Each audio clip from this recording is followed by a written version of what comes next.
in the hall. But then we can't All see right. what you look You like. don't want to see me. I do too. But she could come in and snuggle on the screen if she wants There to. you go. There's no problem. I don't think we mind.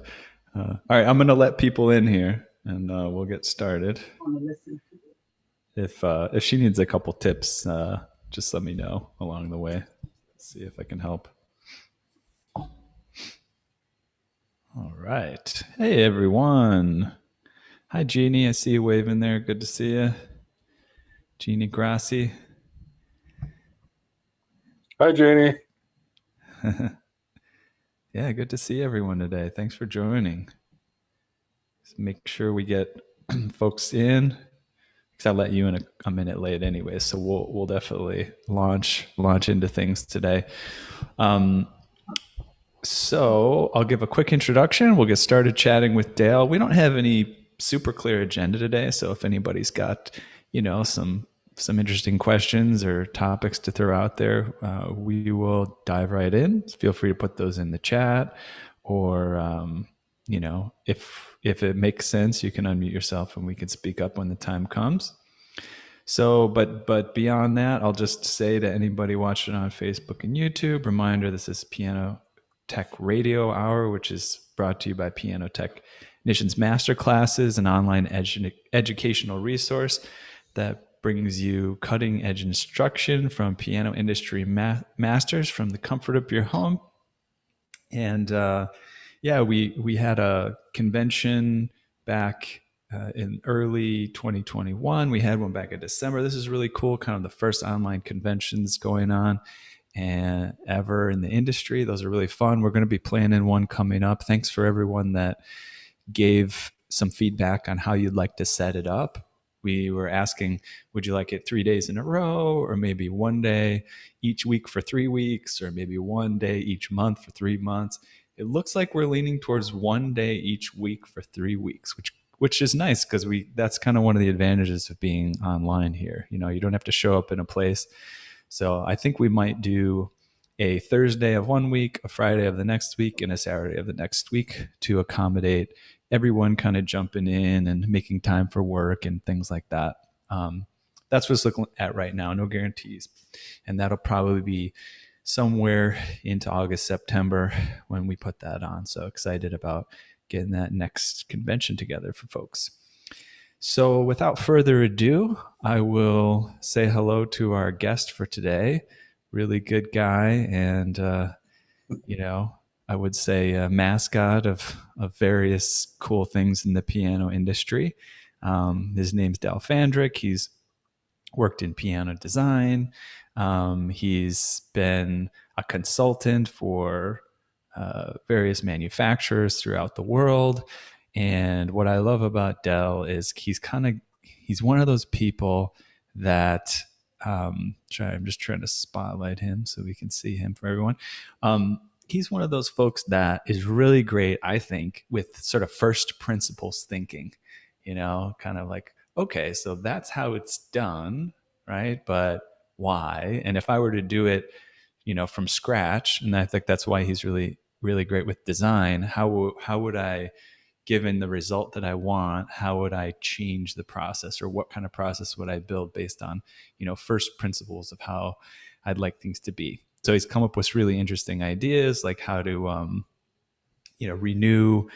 We call it resurrecting a soundboard. He helped us with a masterclass on that using an epoxy, maybe kind of a counterintuitive thing. He's discovered a lot of cool stuff. So I guess I'll just launch in by saying, welcome, Dale. And what you've been up to, man, since we last connected. You survived the pandemic, and we're really glad we're all still here. What's life been like for you? Surviving. I think the pandemic has affected us pretty much like it has everyone else. We were being particularly cautious because with my lungs being like they are, it was pretty much a foregone conclusion that if I got it, I was going to, at the very least, end up in the hospital, and I probably wouldn't have come out. So we isolated ourselves probably earlier than others and kept isolated more so than others. So that part of it has been difficult to get through. But other than that, life goes on. We're both busy. Barb's doing a lot of editing. Um, I'm doing less piano work than I had done, although I am slowly working on the book that I hope to put out soon about soundboard repair, what we did the Awesome. class on. Very cool. And And it isn't, I don't want to, isn't there some other text that you were working on? I don't want you to have to say about it, but I feel like you were working on another interesting book. Maybe you won't get there. Do you want to mention it, or is this not a topic to share? I'm not sure which other one. Don't you have like a kind of a set of text on piano design in general? I have a lot of different single articles that I've written over time Okay. that several people have suggested that I put into book form. I have not done that as yet, and I don't know if I will or not. I mean, it's an interesting challenge.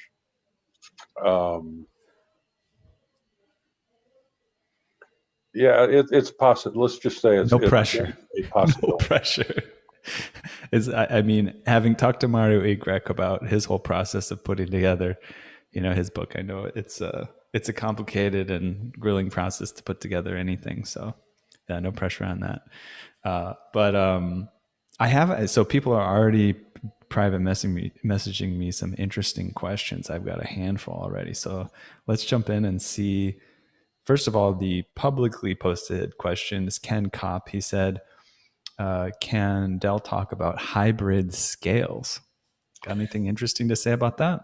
Well, this is a relatively recent um, additional tool to our set of tools that um, we can use to help.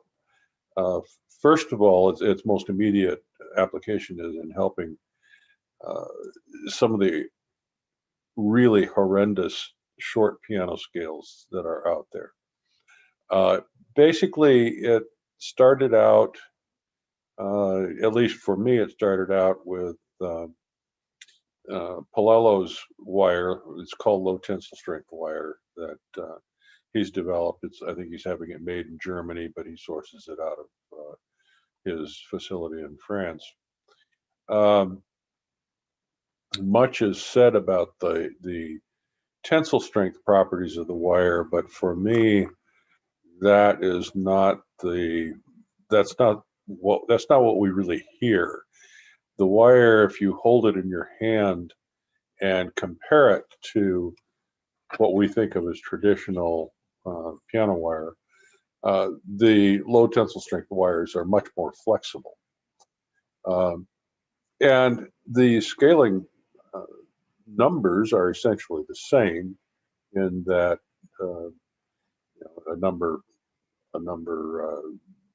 17 wire traditional wire and a low tensile wire of the same length and same diameter are going to have essentially the same tension, but the breaking strength is considerably different.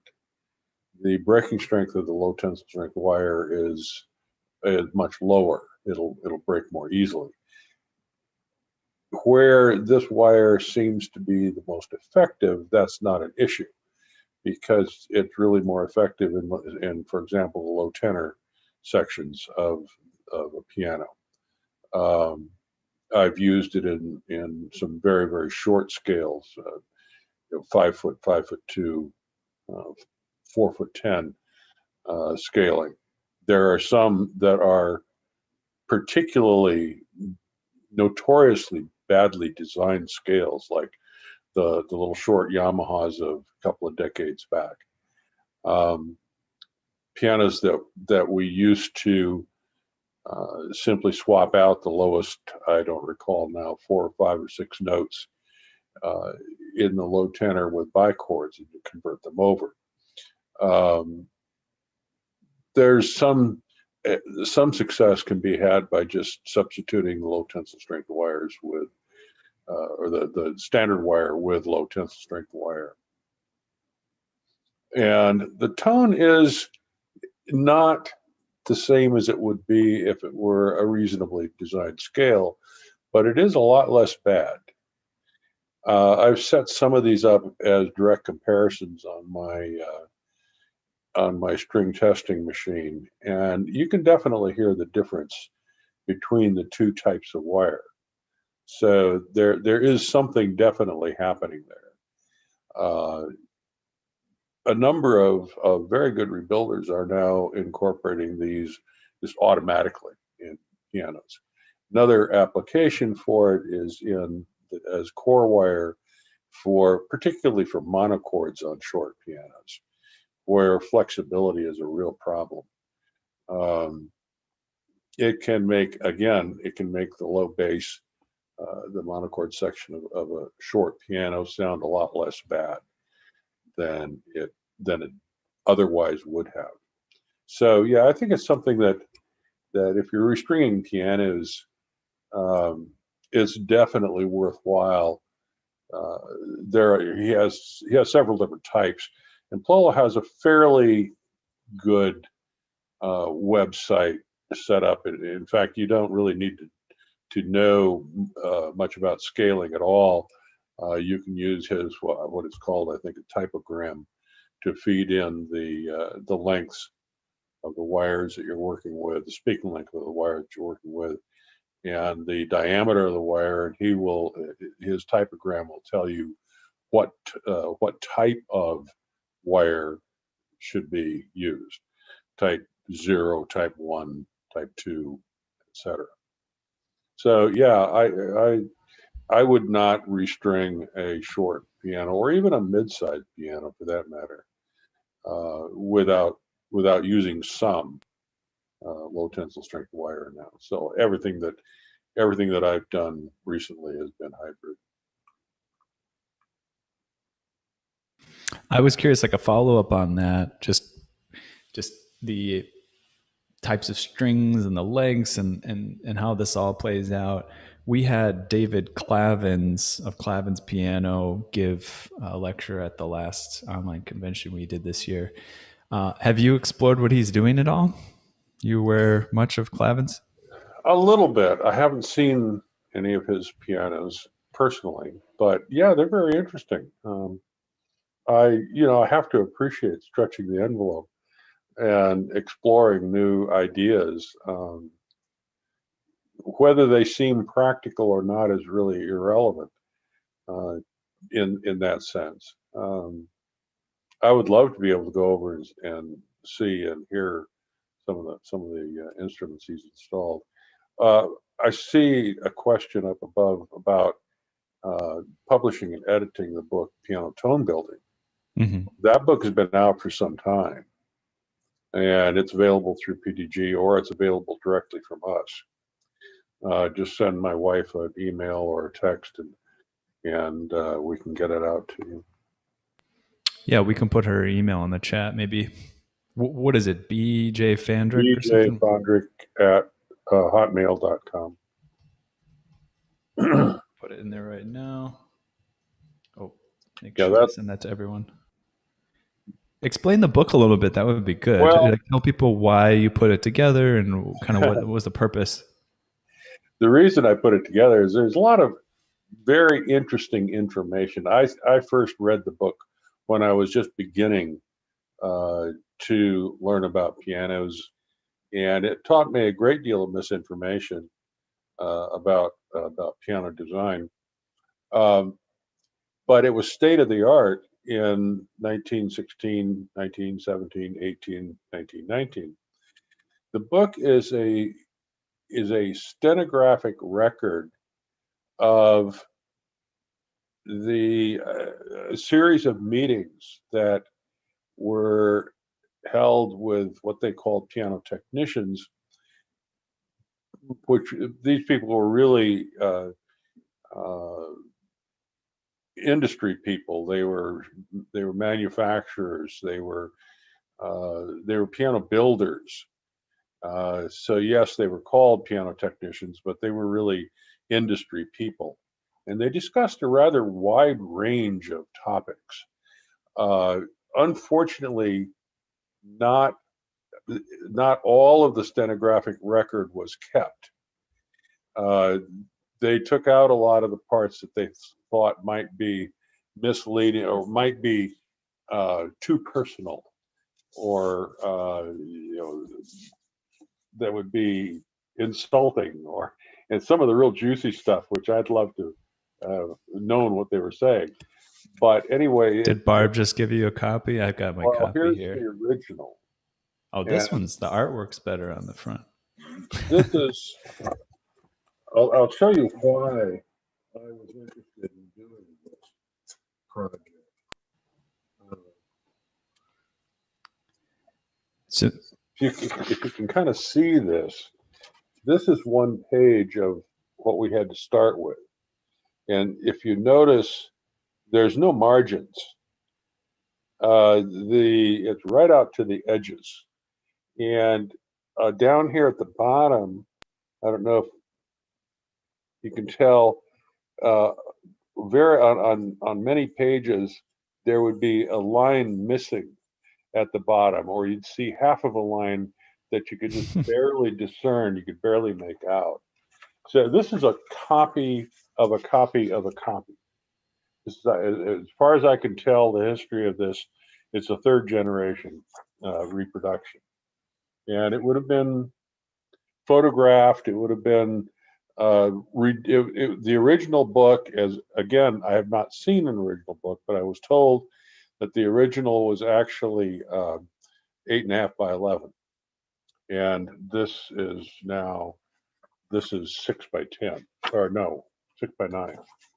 So it kept getting reduced and reduced and reduced until it was barely readable. So what we did was to scan it. We came up with this, and here's the way this one looks inside, if you can see that. Yeah. So in the other version, you didn't have it like as well organized as to who was speaking and things like that. Yeah, it's completely reset. We scanned it, edited it several times. I edited it. Barb edited it, and then I learned enough about page design, and we bought a package from Adobe called InDesign, and learned how to use that well enough, at least, to put this book together. So the type style is large enough so that my somewhat less than youthful eyes can read it.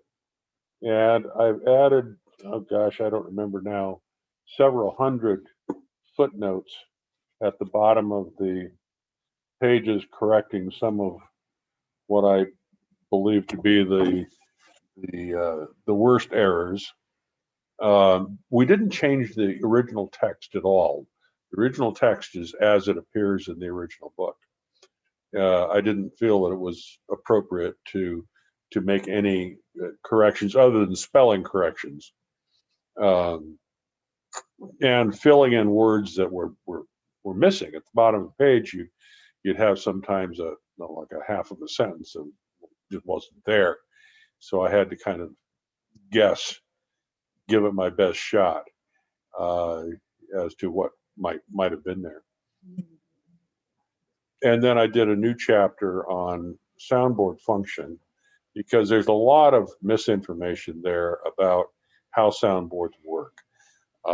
The authors go into a great deal of detail about this vibrating disc that's found in the cell of the wood, the wall of the wood cell in the tree, and how that amplifies the sound. And there's just a lot of stuff that we know better now. We don't believe that stuff anymore. Yeah, there is something, and I think that's interesting for you to call out too, because it's sort of like it's like a reference point of a piece in history of the piano industry. It's definitely a piece of history, and I appreciate it as much as a piece of history. It talks about certain woods that are not going to be available because they come from the warring countries. Oh, what warring countries? Well, what was going on in 1916? Um, they were looking forward to the time when the war was over because all of these other countries, their manufacturing facilities were being destroyed, and America was going to be the only industrial nation on earth that was going to be able to supply the world's needs of for pianos. Uh, they were looking forward to the day at the time in some of these cities where piano factories are located. Water was somewhat dangerous to drink, so workers would be drinking beer on the job. Well, that was